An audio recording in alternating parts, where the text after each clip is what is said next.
Shirt show. All right, let's go. Shirt show! Talking shirt! Shirt show! Talking shirt! Shirt show! Talking shirt! Shirt show! Shirt, man! All right! Episode 212 of Shirt Show. We're talking with Wayne from Ohio City Screen Printing in Ohio. Let's go! Hey, boo. Hey there. You look cute today. Has anybody told you that yet? Nope, not yet. Well, now you Just heard it. you. Yeah. Thanks. Now, you're welcome. You too. You look like a fucking farmer. Yeah. You Well, look I like wish. you're going out to get the wheat crop. I'll tell you what. There's this place in St. Louis I have not been to yet.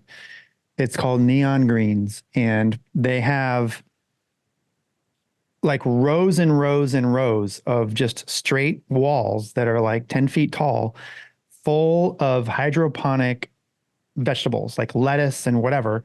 And there's grow lights, and they just grow in this long, like imagine our shops, they just have a big row of these of lettuce. They pick it, put it in a tub. It goes through this conveyor thing, gets washed, and then goes right out to the salad bar makers. And then you just make your fucking salad. Of Golden Corral. No. Oh, I hit my head on this. No. No, you've got it. Well, maybe it is. Yeah, it's Golden Corral. Exactly. Okay, cool. Perfect. Yeah. So I don't know. That sounds great. I don't know why I was even saying that. Oh yeah, farmer. It's because I want to do that Does in she my look like a basement. farmer? Yeah, I want to have like rows and rows and rows of vegetables in my basement. And the reason why I want to do that inside instead of out is because then I can just grow it year round, like all year round. Yeah. I have my veggies just right there at our house. You know what I'm saying? That I just go pick, and then You can buy those. They make literally a thing that's got like, it's smart, and you like fill it with water, and it's got grow lights. Everything's all involved. It's like one thing. It's like the size of your refrigerator. Yeah, well, I want to build it from scratch, like at Home Depot, with Oh, okay. PVC piping and water pumps. And so when people come over, they're like, oh my God, and I'm like, yeah, I built this. This is so impressive. Yeah. Yeah, that's what I want to do. Cool. So I am a farmer, in a sense, and this is what I'll wear. I like it. Okay. How's it going up there? I know you've got a big day. Dude, I know that you Fucking are. chaos. Yeah, there's a lot going on. And I just want to say that if there's anybody that can pull this off, it's you. Oh, I'm gonna and so- fucking pull it off. I have no doubts that I'm gonna pull it off, because I will fucking tooth and nail anything to get the job done. But in the moment, I'm in the zone, like trying to do something, and then when someone comes at me with a separate problem, I instantly fill with fiery rage. Yeah. It's So, war out there. Yeah. I'm trying to be a good person though. Like when, I try to swallow it and just say, So she no, said, thank you. So yeah, exactly. can I all's just good. can I just make a quick comment too? And that is this poor girl, the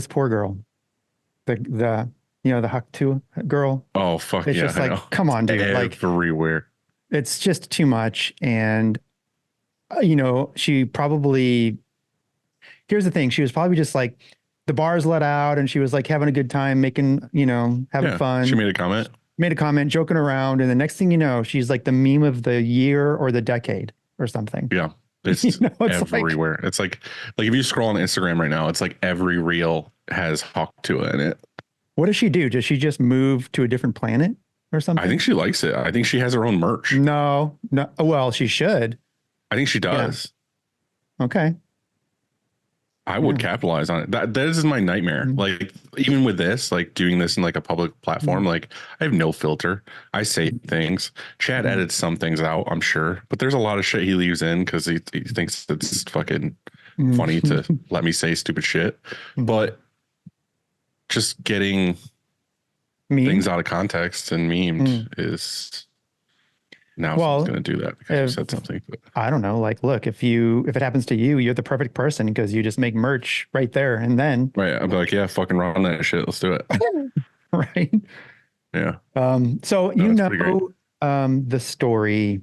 I told you how the garage door story. Yeah. Yeah. Do you want to repeat that for the people? Because it's pretty amazing. Okay. It pains me a little, but I'll make it quick. That's great. My mom comes over for dinner every Thursday, and it's Thursday, last Thursday. I am peeling a hard boiled egg at the sink, and I hear this crazy crash, like an airplane crashed into our house. And I run out the front door to look, and my mother has just driven into my garage, but the garage door was closed. Right. And your car was in it. My car was there. So she's fine, thank God, because that was the first thing when I ran out there. I thought something crashed in our street. I didn't even connect like what happened until I saw, and she's okay, but she's like crying in her car. And she feels terrible about it. Sure. Yeah. She was wearing slippers for the first time, these slippers, whatever, it's summer, right? And so I guess her foot slipped off the brake, hit the gas, plowed into my garage, double door, and pushed my car into our house. But that sounded worse than it really is. The car didn't go all the way into our house, but it hit our house. You know what I mean? Hit the drywall and smashed it. Thankfully, my car is okay. So like, I'm not going to fix it. You know, I'm not going to put in a claim or anything. Oh, really? No. Yeah, really. It's the bumper, the rear bumper is like nicked up and stuff, but it's a bumper, right? That's what bumpers are for. Right. Supposed to be a little put a nicked. sticker over it. Yeah.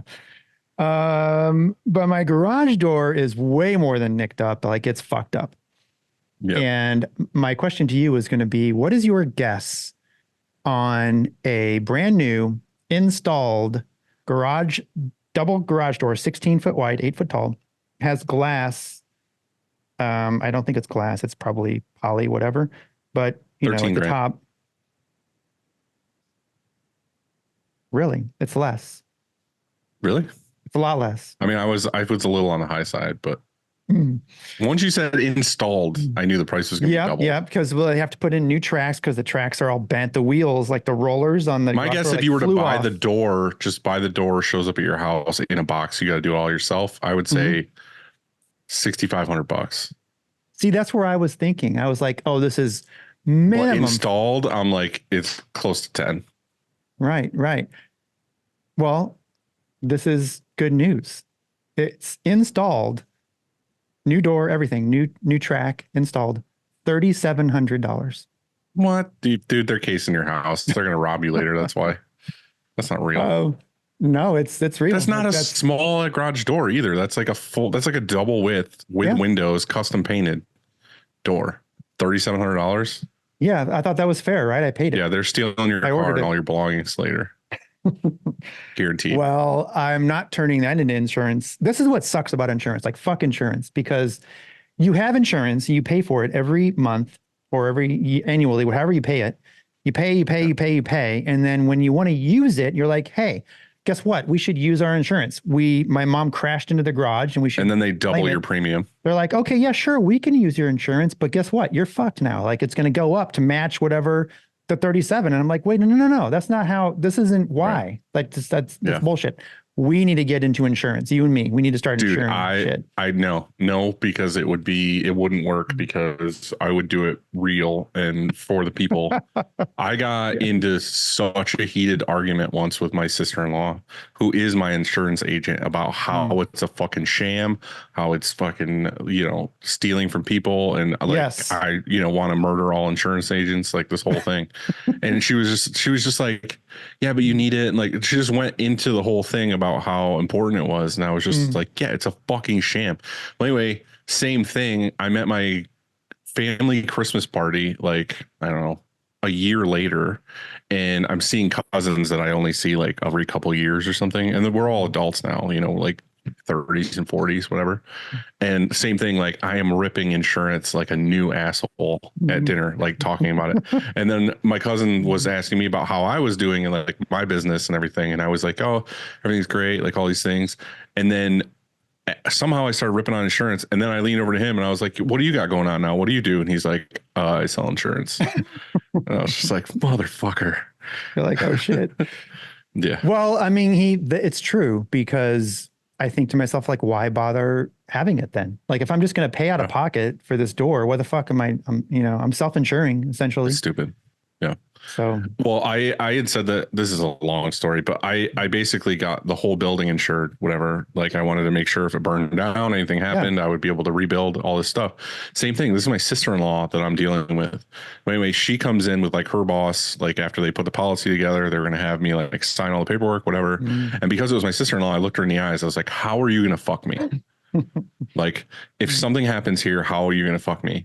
So like they smirk or whatever. And like, they weren't planning to like do something. It's just, they look through it real quick and they're like, well, it says here that like, if you don't have a total loss, like if the whole building doesn't burn to the ground, they're not covering the building. Like they're not covering, it's X% or something. So like if I insured it for say, I don't know, whatever, say $5 million and it only half of it burned down, they'd give me like 800 grand.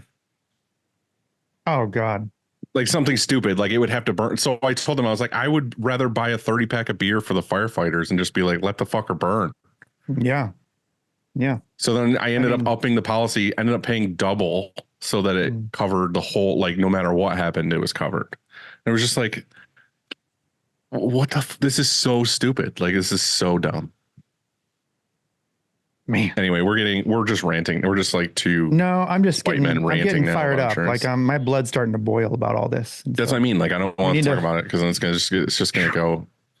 Yeah. It's going to fucking go. Let's off the take a deep rails. breath. You want to meditate with me? Hey, everybody listening right now or watching, let's just meditate for 3 seconds. Okay, we're good. There we go. Ready? All right, we're done. Actually, I did meditate last night on our back porch because a storm. You have a came great back through. porch for meditating. Thank you. Yeah, thank you. It's covered, and so it was starting to rain, and so we were out there meditating while it was raining, and we were dry, and it was more like that meditation was sort of just like, breathing, and when it rains, that smell, like it smells so good, and it was like hot as hell, like it was a record heat yesterday, and then the rain came through and It was cooled here all last down. week. Yeah, it was like high 90s every day. Not here Insane. now. Like this cold front came through, and it was beautiful at the moment, and so we just sort of chilled Nice. back there and meditated. And so we could do that now too. So let's just get away. We're not going to think about, we're not going to think about insurance. We're going to think about. We're just going to breathe. We're gonna sit naked and think about each other for 3 seconds. No. We're clothed. Clothes. No, we're not. Not in my mind. We're not. You can't change it. It's my mind. All right, next. Fine, whatever. Next. Okay. I'm just trying to change the show. Yeah. So anyway, Just real quick changing- though, I want to Yeah. say this though. I'm doing this my first DTF live print tomorrow. So pretty pumped on it. Got everything set up. I got heat presses for it that are new that I'm trying out that are electric. Not clamshell, that like come down on their own and come back up. So that's pretty sweet. But I ordered the DTF last week, like normal. Like I won't say the place. There's a place that I love that I order everything from. For some reason, something got held up where they weren't going to make it here on time. So I reached out to the Mile Boys, and this is why it's important to have a fucking group chat of your peers to like help you out. I said, hey, does anybody know where I can get DTF overnighted? Yeah, So and I everybody replied. seemed- I You replied. didn't say Fuck anything. off. You said, Yeah, yeah, suck it up, dickhead. So anyway, our good buddy Stephen Fair jumped in instantly, texted me and said, hey, I can handle it for you. So he printed everything, overnighted it, got it here, and saved the day. So I just Stephen want to is say thank you to Stephen. Stephen is a hero. He really Yes, is truly. in so many ways. I haven't talked to him for a while. We need He's a good man. to call him up soon. Mhm. Both of us, you and me, 3-way. Okay, sure. 3-way it with Stephen. Sounds good. Yeah. He likes that, I heard. Yep. Dylan, it all starts with a screen, and whether it's new stretches or restretches, Frank and his team do it the best. To find out more, go to graphicscreenfashion.com, FFFFF, Rank.com. or Greatfuckingscreens.com. Speaking of, I just got one of the pallet racks from Frank, the one that holds like all your pallets, like the roll Dude. around cart one. dude. It holds 16 of my pallets for the G3 and the 16 sleep pallets. Thing's fucking awesome. It's gorgeous. Come on, man. I want one of those. So good. So nice. No pallets on the floor. They're all perfectly stacked. Just roll that bitch around. Frank makes great shit. It does. It's sick nasty. GraphX is the source for production-ready digital art and remote art staffing. We use them every single day. They can help any size shop from just starting out to enterprise level. They got you because size doesn't matter. Learn more at graphicsource.com. Cleaning screens is no fun, but EasyWay makes it way more funner. Their line of eco-friendly chemicals will make reclaiming screens a whole lot easier. Check them out at easyway.com. EasyWay. It's the easiest way, baby. Just ordered a fresh drum, couple Supras. Same here. More than Best no, shit we out didn't order. We didn't order Supras. We ordered drums and is it 401? 401 for the squeegee. For your squeegee cleaner? Yes, sir. Yes, sir. Funny, my I've never had an M&R rep like around me that actually showed up. Today, a new M&R rep showed up, like first time ever, and he tried to sell me a squeegee cleaner. What'd you say? I was like, no, Why? I don't want that thing. Dumb. I mean, it's a great piece of equipment. I just don't want it. Use it every day. Great sure piece you of do. equipment. Yeah. Yeah. I mean, do you have squeegees and flood bars at your shop? Mm-hmm. Okay. Okay. Okay, cool. Choosing the right emulsion for your shop is complicated, and that's why we love Chromaline. Go to chromaline.com to watch Kev's vids or contact him on Instagram at the Emulsion Guru and get the answers you want and Rave. crave. Oh, I thought you said rave. Rave. Crave. Yeah, that too. Either way. Okay, yeah. I like that. Look, S&S has been our go-to apparel source since day one with over 85 brands to choose from, including Gildan. Mm-hmm. They have American Apparel. Yep. They have I hope you only name like 4 because there's like 85,000 there's products. 85. Look, I've got 2 of the 85. Can you give me one? Because I'm trying to. Oh, Independent. They have Tultex now, which is apparently people are raving about. This is the best by far. No competition. ssactivewear.com. Gildan, you want to talk about Dildan? Dildan? Sure, I would love to. Today's episode is sponsored by the OG of the shirt game, American Apparel, which I have a shitload of out there because we're using that for the live print. The original go-to tee of the industry, the original premium tee that has inspired all others. The 2001 has been copied and ripped off so many times I can't keep track anymore. AA is back. Make American Apparel your go-to for premium blanks. Screen Print GPT. You definitely need to sign up for this free problem solver or you're going to miss out. It's Matthew, it's free. And Matthew Michael Marcotte is always making it smarter and updating it and giving it more information, and it will take over the world. So it's definitely something you want to check back in on all the time too, because Matt's adding a ton of tools. There's a lot of really cool things like box labels and calculators and all kinds of things. It's awesome. It's free, so you can't. It's literally free. Like there's no hitch. It's not like insurance. Doing a good thing. Yeah, it's not like you get on there and then it's like, oh, if you want the premium edition, there's this and this and this of you actually need. It's just all free. Like just fucking use it. Don't be dumb. Well put. Well put. Yep. Yeah. That's all we got. Good. Where's your chair? It's over there. No chair today? Just gonna stand it? I'm gonna sit down just for a sec. Just gonna sit there and stare at me? Can you hear me? You look like a little kid. Please do the whole show from there. Yeah, okay. So You're just down in the bottom right. it's comfy. It's pretty comfy down here. You literally look like a toddler. I basically am. Yeah. It's true, you are. All right. Hey, while people are listening still before we hop in here, go in, share where you are when you're listening to the episode on Instagram. That'd be great. On stories, we'd love to see that. Like our videos on YouTube, subscribe, all those things. It helps us out. It takes 2 seconds for you to do. It takes us hours to do this every week. So love you, appreciate you all so much. Can't wait to see you. Just if you could do me that little favor, that'd be great. Thanks. Dude, we have another. I just went to check. You know how we ask for reviews? We have another one. I've got to read this. We have one more. We have exactly one more, and it's many sentences. Are you ready? Yeah. This is awesome. And we got 5 stars from it. So this is, here we go. Ready?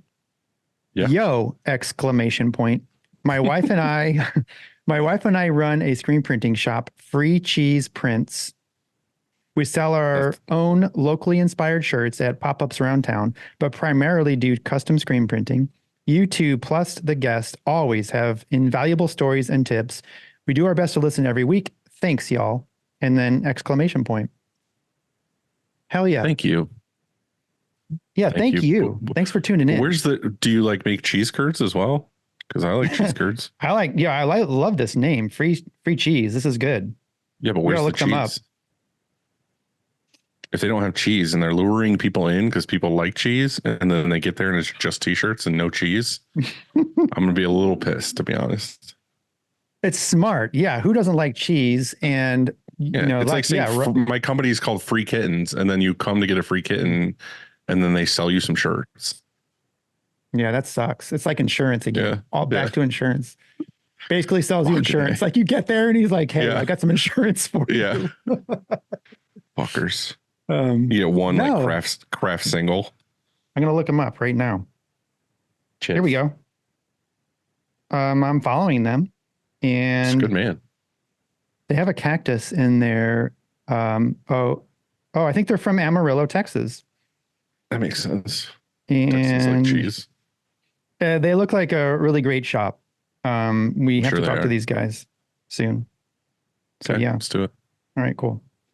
I love getting reviews. I love having comments too on YouTube. So like, even if you're listening to this and you just want to, say hello, well then say hello on YouTube. And me and you are both in the comments too. So like, if they want to just talk to us, like just send us a thing. We're making friends in the comments. You even commented to me.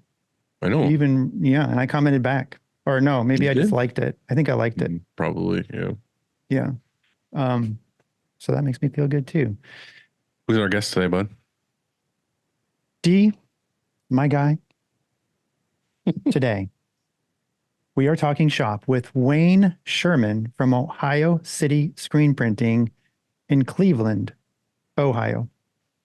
I was hoping you were going to say it was somewhere else, not Ohio. Oh yeah, looking good, gentlemen. How's everybody feeling? Thanks. Stressed the fuck out, but good. I like that. Same. I'm just sweating. I was going to jump into the lake. It's really close. And it was either jump in the lake or get some coffee. And I opted to just get some coffee. And see, when I'm stressed out, I look at the lake and I'm like, how far can I walk in it until the bubbles stop? Oh, you can do it. No, I'm good. Everything's good. It's good stress. It's just, I got a lot to do. So yeah, same. As you can tell, the press has stopped. I've been pretty fleeced for like the last 4 days straight. And there's just lint on my shit. And how much is in your body? Like how much did you inhale? Micro lint? I don't know. A lot. I used to do worse, so it's probably fine. Yeah, just, we were talking about that yesterday about like the DTF powder and everything, like how good that is for your body. Oh yeah, I'll have some diazo powder the other day. Mm-hmm. That's fucked. Yeah, I could taste it, and it was like, it was in there, and I was running around. I had to flush. I don't have an eye wash because I don't know. You guys got an eye wash station? Yeah, we do actually. Yeah, we do now. That's nice. How about a spot gun remover? That's fun too. Yeah, that was like some hazing. Like you got to spray yourself in the hand. You got to feel it out. It's like some Jack Prince days. It's real good when you spray your finger and it goes through your skin. and then you Yeah, it probably does. just shot something chemical into your body directly. Yeah. I ran out of that fluid, and then I stopped using plastisol. So I swapped it over to just water, which is probably horrible for the machine itself. I can't imagine that water and all those moving parts is going to hold up for a while, but I'll just shoot a wet one with some water in the spot gun. I don't know. You could use, do you put distilled water in it? I have a filter outside. It's not distilled, but it's definitely like filtered through some micron stuff. I use distilled water in my CPAP machine, and the difference between using like tap water and distilled water is like massive difference as far as for the machine itself. So I don't know. I've never put water in a spot gun before, but I think if I was to put anything in it, I would put distilled, because then the minerals wouldn't like build up in the actual gun, so it actually works correctly. Wayne, what's the pH of the water you use in there? You know, because I would recommend. Talking about I don't even want to know what's in this tap. I don't drink tap. Mandy's probably listening in. She's like, "Oh, you guys are talking about tap water already?" We were just looking into Kangen, how you can set the alkalinity and all that stuff, pH balance for what you're using it for. You know, baby bottles or drinking or whatever. But yeah, I mean, it makes sense. We're electrical beings, so why not? Good water. No, I agree. Yeah, so tell us a little bit about yourself, man. From what I've heard from Christina, you've kind of been a little bit all over the place. Yeah. I don't want to be on the spot. I guess this whole thing is me on the spot. I'm just a regular guy. You know, I got 2 kids. I got a fiance who's awesome. She's back here helping out. Mandy recently quit. She had a full-time job serving, stuff like that, managing this restaurant. So recently she stepped down, which has been great, because I have been pushing this thing for I had a partner for the first 2 years, which it didn't end good, but it didn't end bad. It was kind of a mutual, I wanted to push, and he was kind of just chilling and wanted to do what he was doing, playing in bands and whatnot. So the last couple of years has been me just like really, really fucking going for it. And I know what I'm capable of, and I know where I was. So I'm not a complacent person. Like if I'm into something, I'm really, really into it.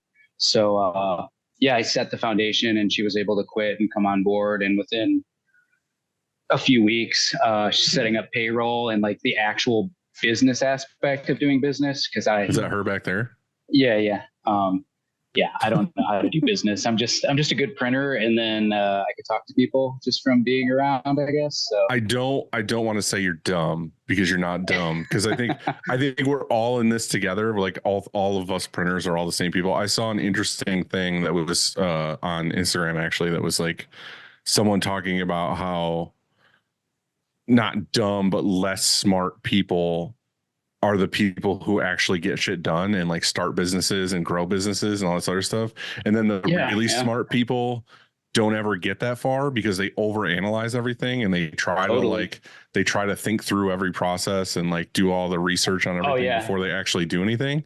So that's why I feel like all of us just like punk band kids and stuff are like, fuck, I'll figure it out on the fly. And then 100%. But that's the thing, is we try things, and then we find out what works, and then we do that, and then we try more things and fail a bunch of times, and then do the next thing. And it's like it's not that we're dumb, it's just that we're not smart enough to want to think through the process before we do it. We just fucking do it.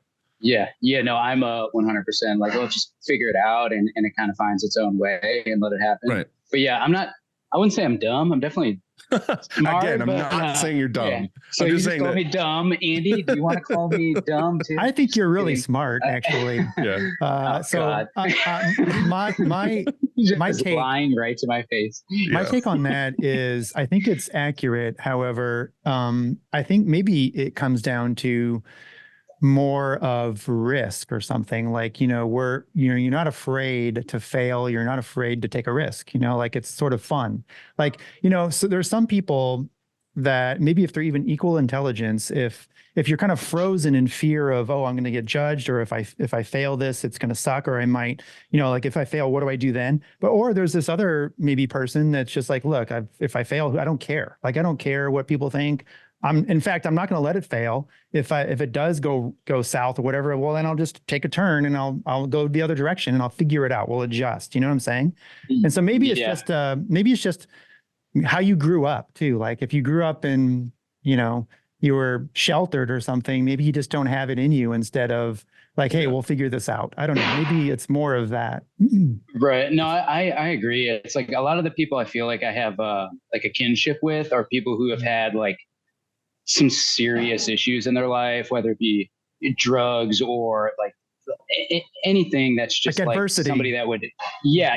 And it's people who have really had to struggle or go through some like devastating shit, because it's like, okay, well, it's not really that big of a deal. Like I used to gamble with drugs and alcohol every single day of my life. And now it's just like, oh, cool. Yeah, we'll just try to push the business because I get a regular dickhead job if I fail and, the business crumbles for some reason. So yeah, it's not really intimidating, I guess.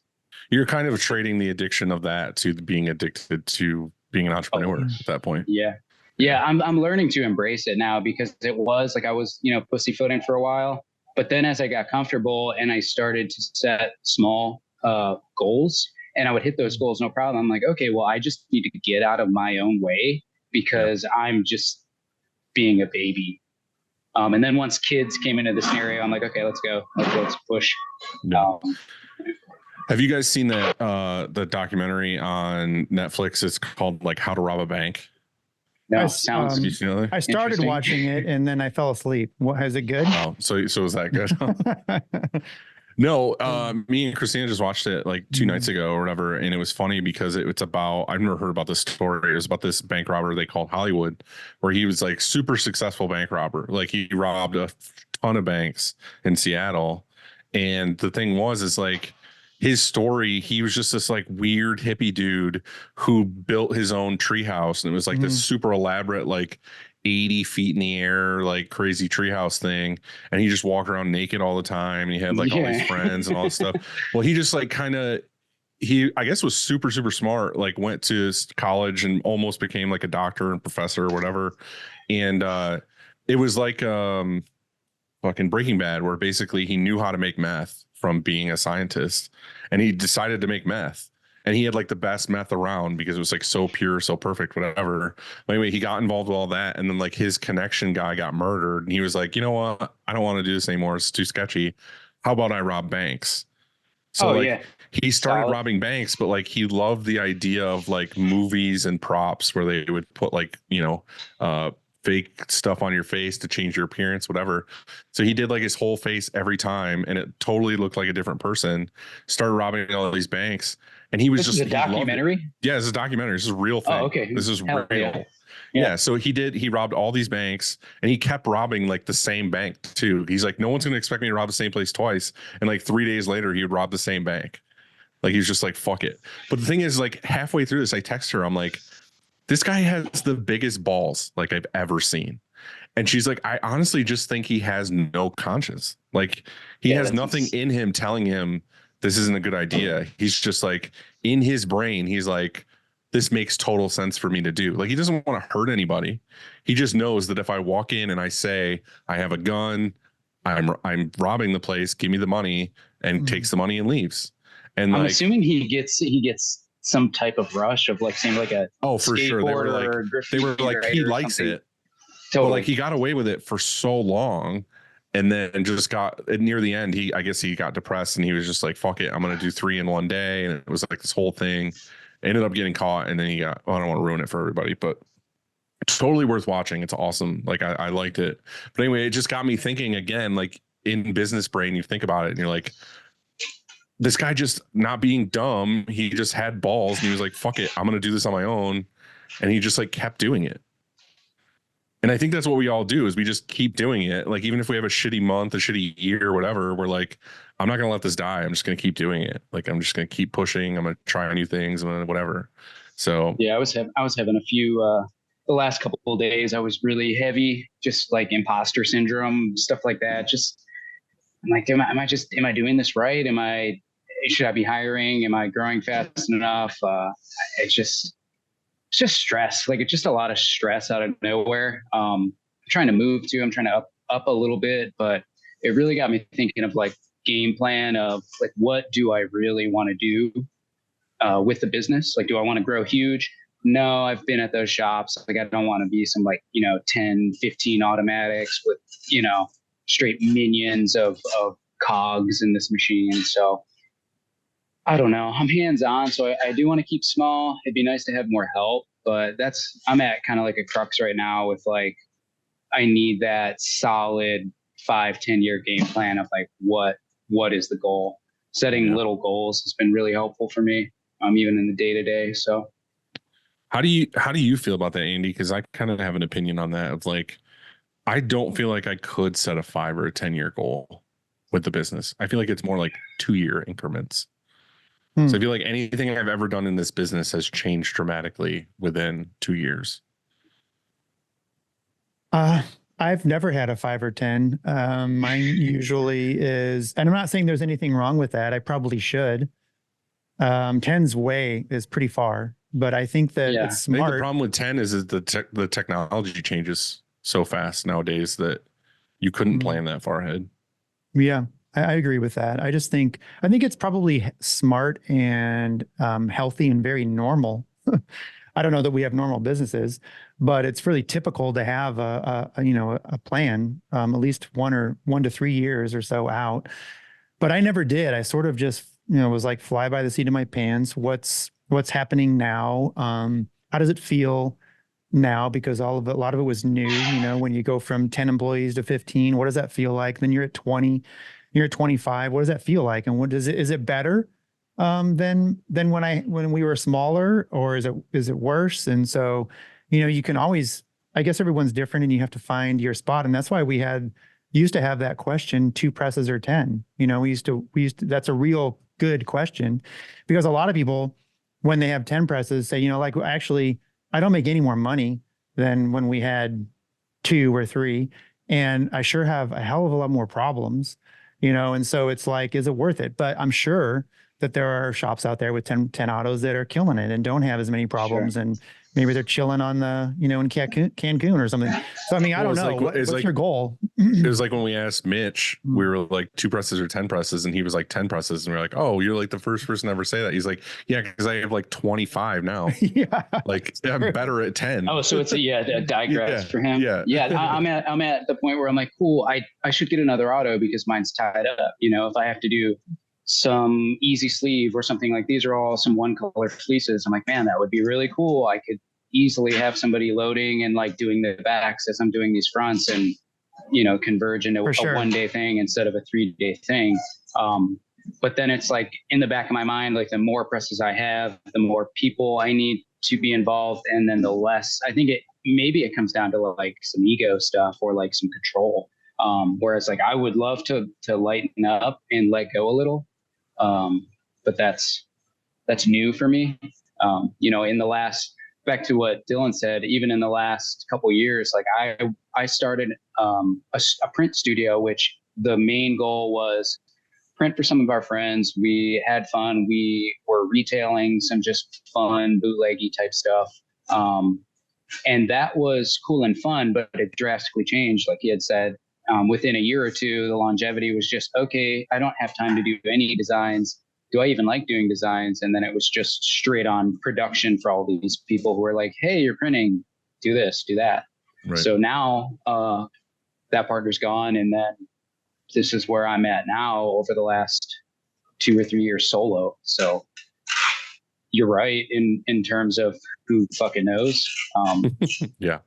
Yeah. I feel like once we started a family and, my daughter's about to be 7 and we have a 4-month-old son now, that got me thinking more so longevity in the business versus like, oh, fuck it, we'll figure it out. It's right. Now you need it to be consistent. Yeah. So I want to be, yeah.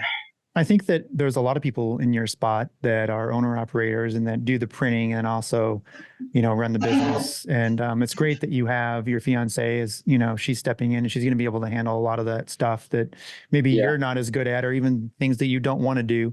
And I think though both. And I think that the thing that you're missing, and that a lot of people that are the operators that, print everything that comes through, is that over time, it takes a toll, the physical labor of it. And also if you're not there, if you're sick or anything happens, then the press it's not spinning.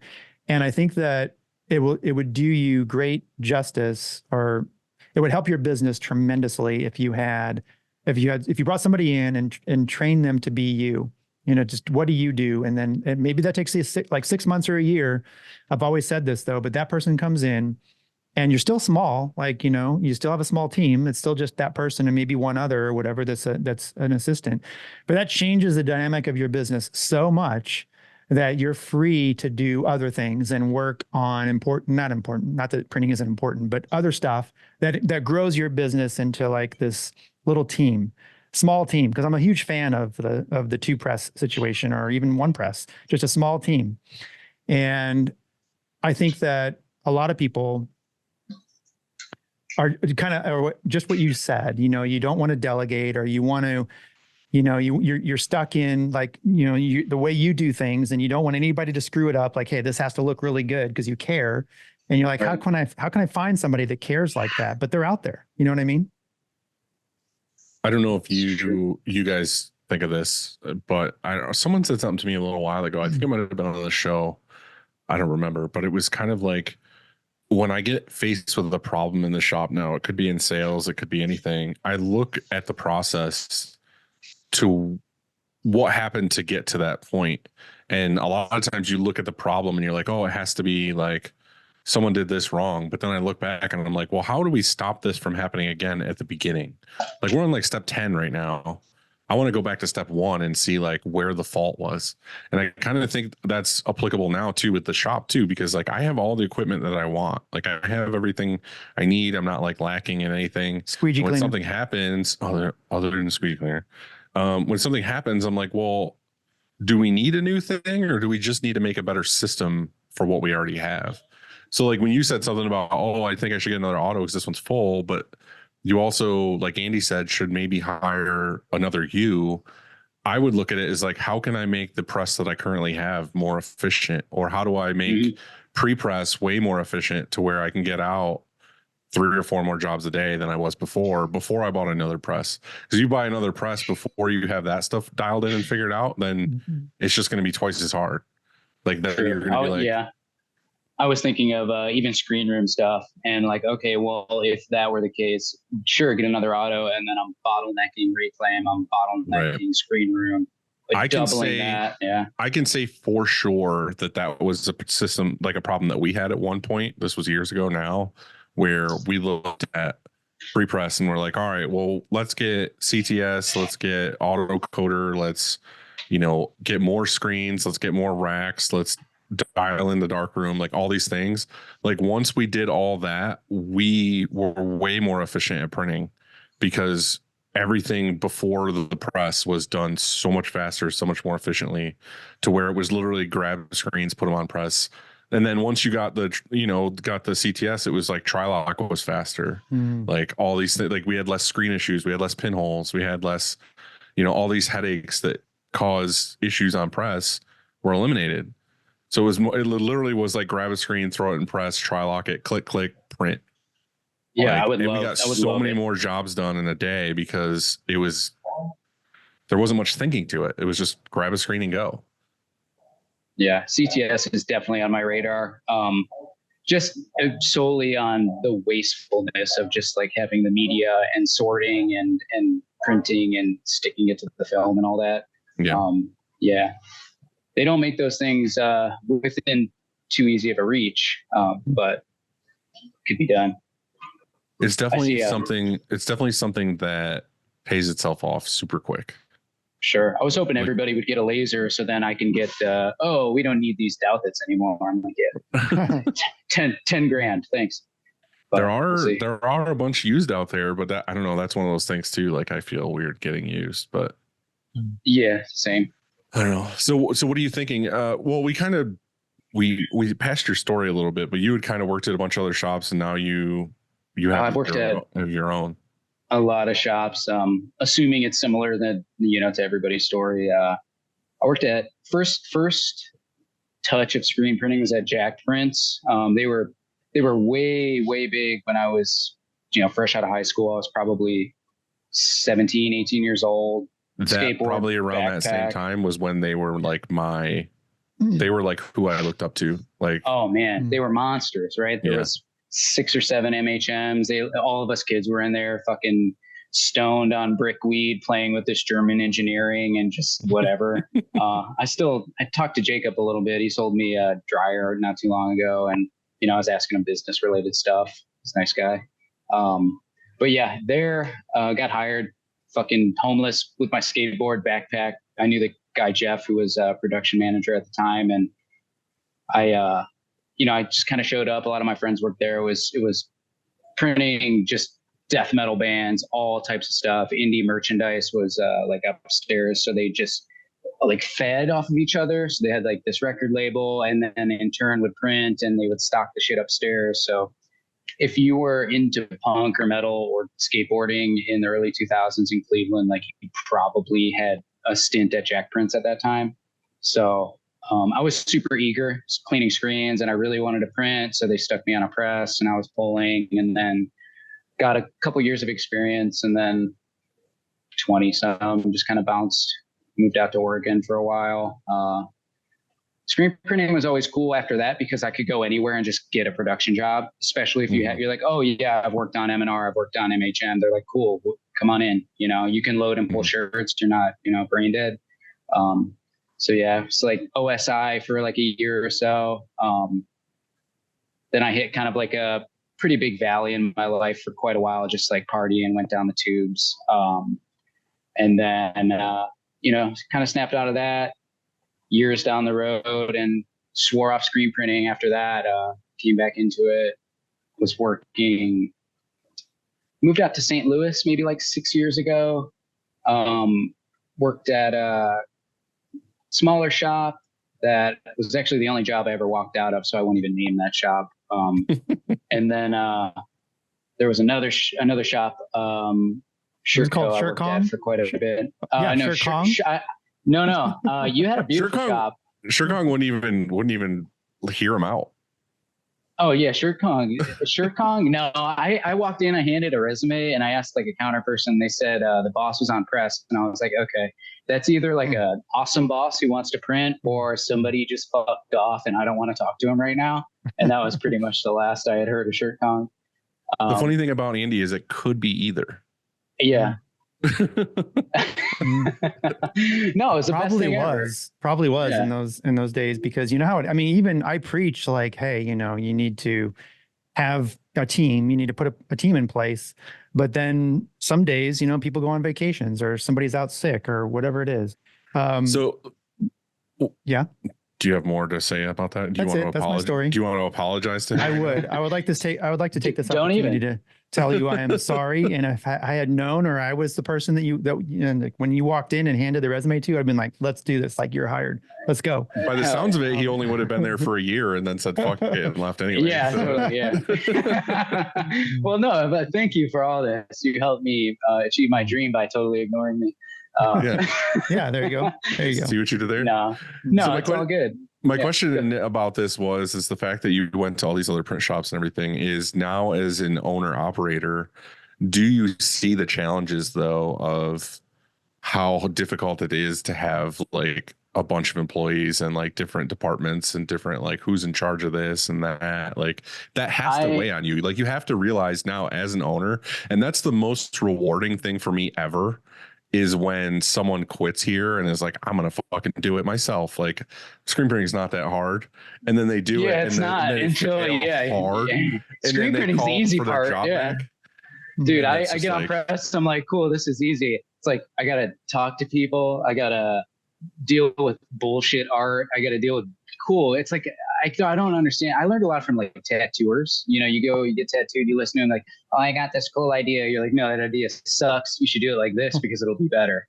And it's like, I'm like, whoa, that's pretty abrasive, but I'm slowly implementing that. You're like, hey, I understand what you're doing. That's not how you should do it. But I caught like half an episode. I think it was with Traveling Screen Printer, and you had touched on something like, hey, I'm trying to find like the happy medium of not being an asshole, but also telling people like from experience what would work best, because people, they like that too. As long as you're not being, you know, a total prick.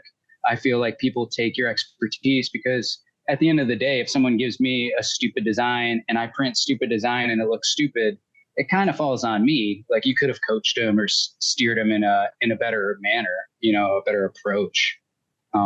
Which, well, the truth of it is, you help them out, it makes them look better in the end. Like, if you let them fall on their face, like, you know, this is gonna print like shit, look like shit, whatever, give it to them, they go to sell them and no one wants to buy them because they're ugly or stupid or whatever, and then, it just cool, makes who printed them, this? well, it just makes them feel shitty and they're never going to order shirts again. But the truth of it is they have halfway decent idea, come to you and you turn it into a really good idea with them, and then they go and they sell those shirts. Their new customer is going to order again and again because they were successful. If they're not successful, they're never going to come back. I think that would separate, you know, a shop with who people want to work for, and who's in it just for like, cool, get it in, get it out, get the money, and then, you know, move on. Yeah.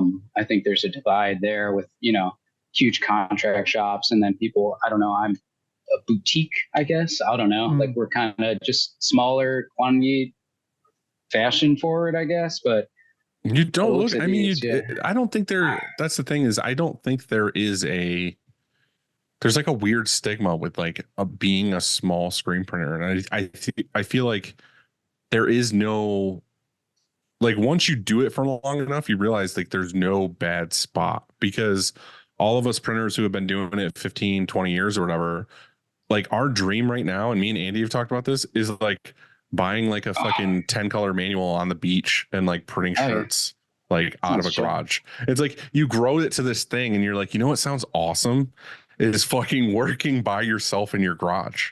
Yeah, Mandy and I were just talking about that. She's like, hey, I found this nice house. It's out in sticks, but it's got this 3-car garage. We can move the shop to it.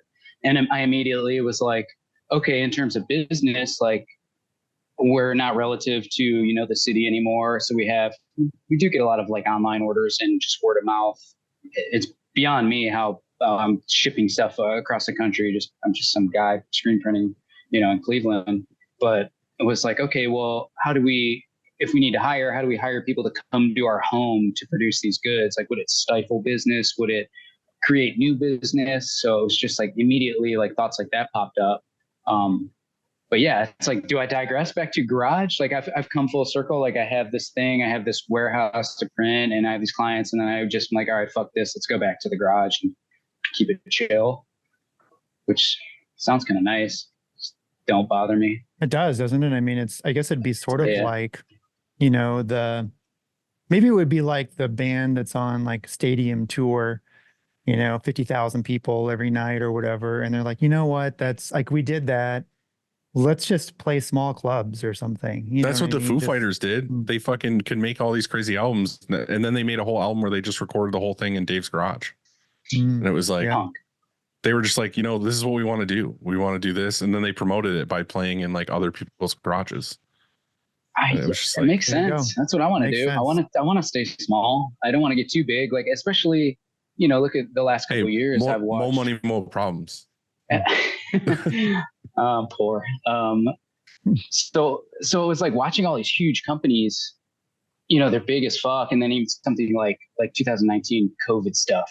And I just watched these companies just like, how do you keep everybody happy? Do you just treat them like, hey, you're out, like, you're fired, we can't do this. But I've seen a lot of big companies scale back, and then I've seen a lot of, you know, big companies close. And honestly, that was a big push for me. You know, I was pushing a manual press by myself in a tiny little storefront. And I'm like, okay, well, I know that stuff collapses and then we rebuild. So I'm just going to totally go for it at this moment, you know, because I was assuming a lot of these big shops had closed down or at least scaled back. So they're, you know, pick up the crumbs or whatever.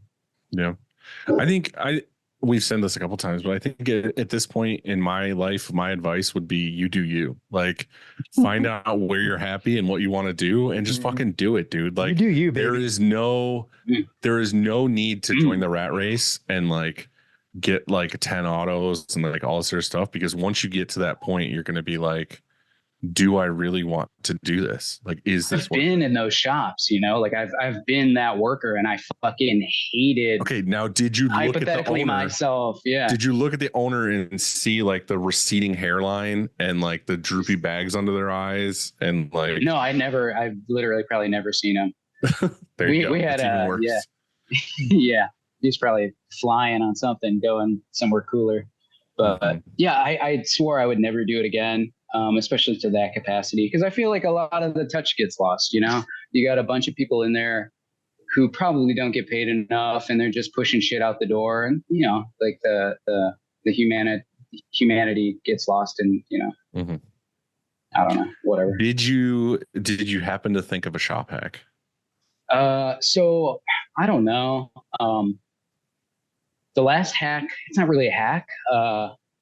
So I've been full-fledged Waterbase discharge the last year, and I ran into so many problems that I almost quit, and it was very stressful. But was mostly like emulsion screens. I'm like, are my screens really this dirty? And running them with the two things emulsion hate, which is, you know, pressure and water. So all of my shit was just breaking down. It wasn't solid. It wasn't here. It wasn't there.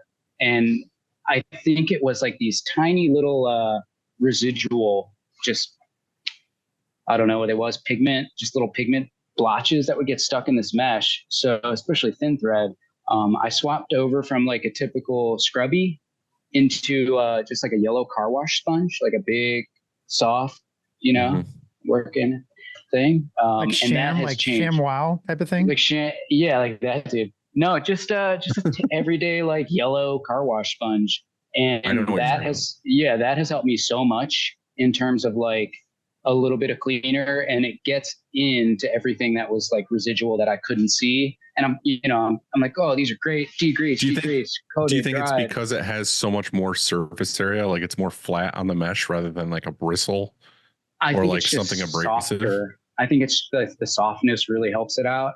I've heard of other guys using those magic erasers, which melamine I tried. Yeah, I tried, and they literally disintegrated in my hand within like one or two screens.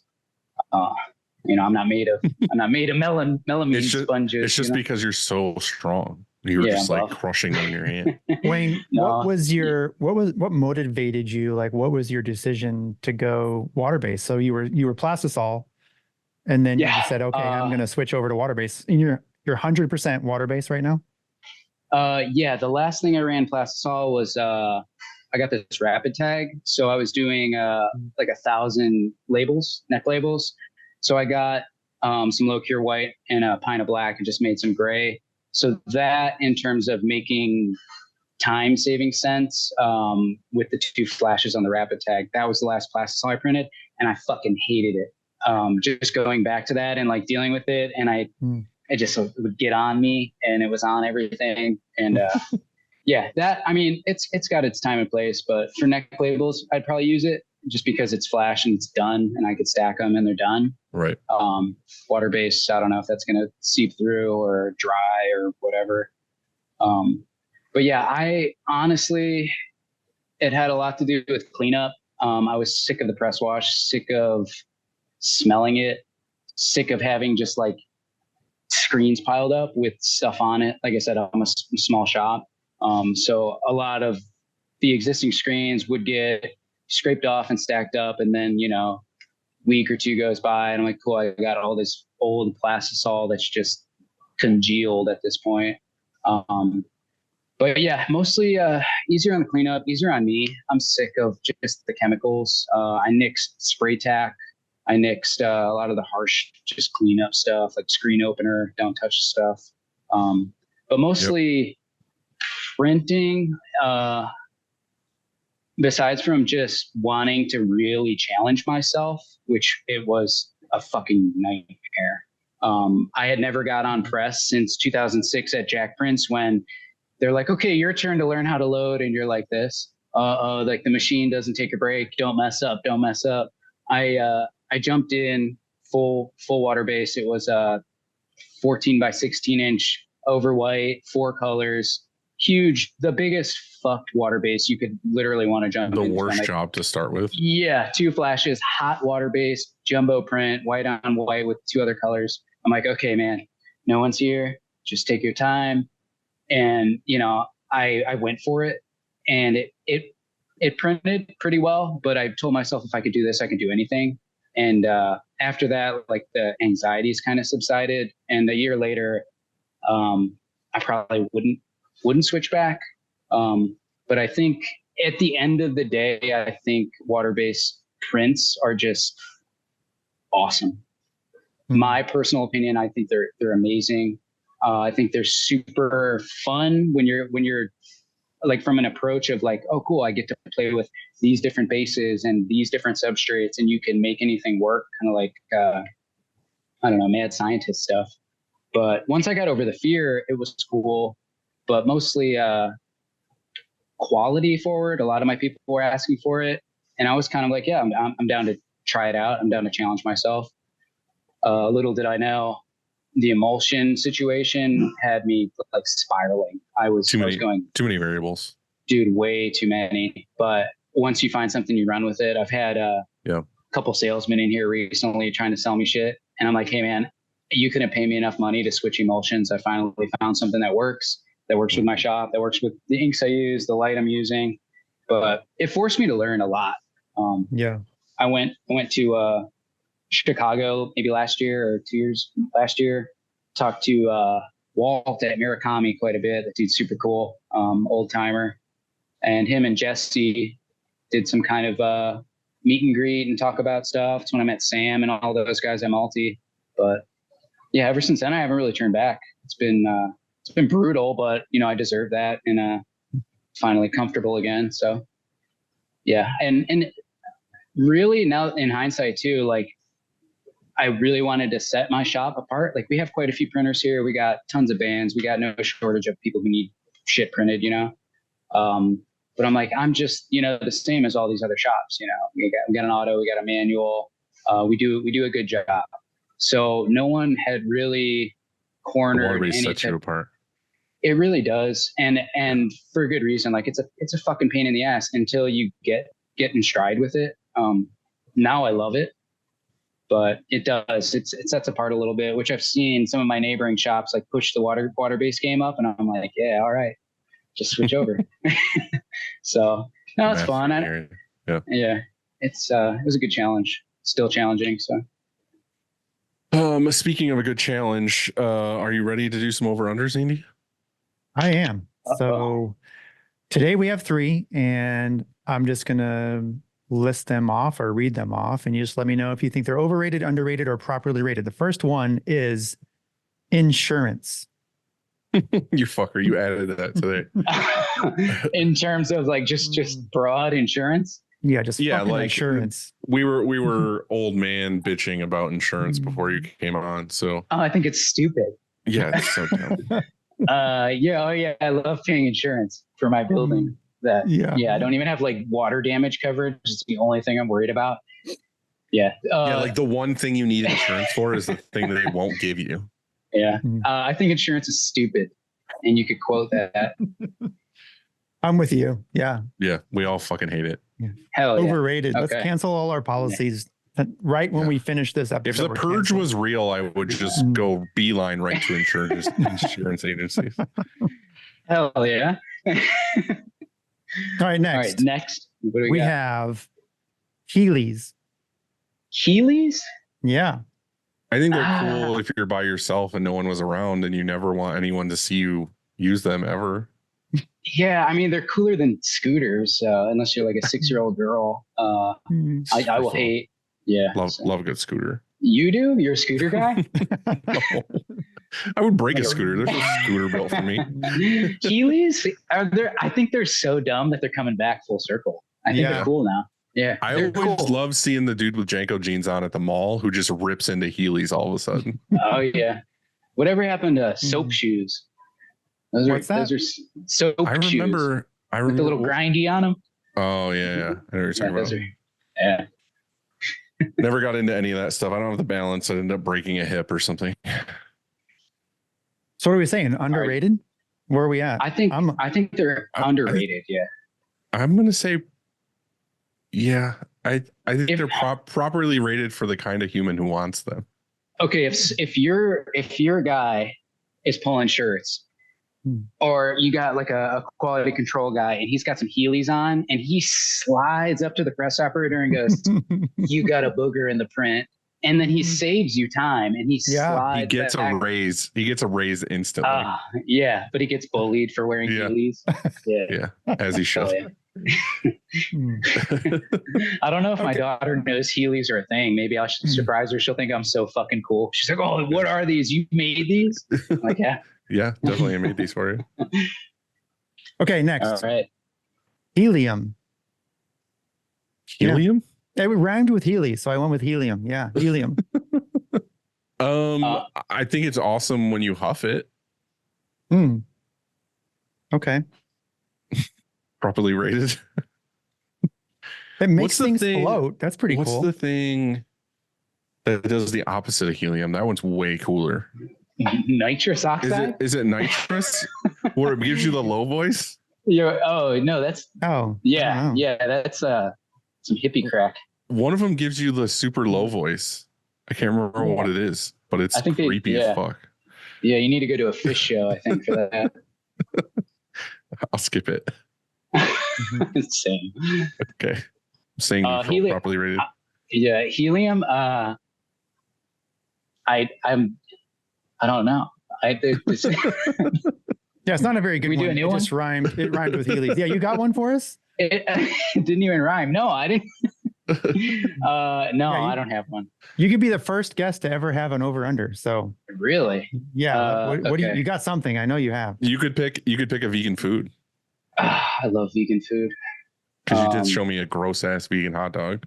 Yeah, dude. I had some tofu and some quinoa for lunch. It's delicious. That's you mean quinoa? Yeah, right? quinoa. Yeah, I love that shit. Yeah, a gyro.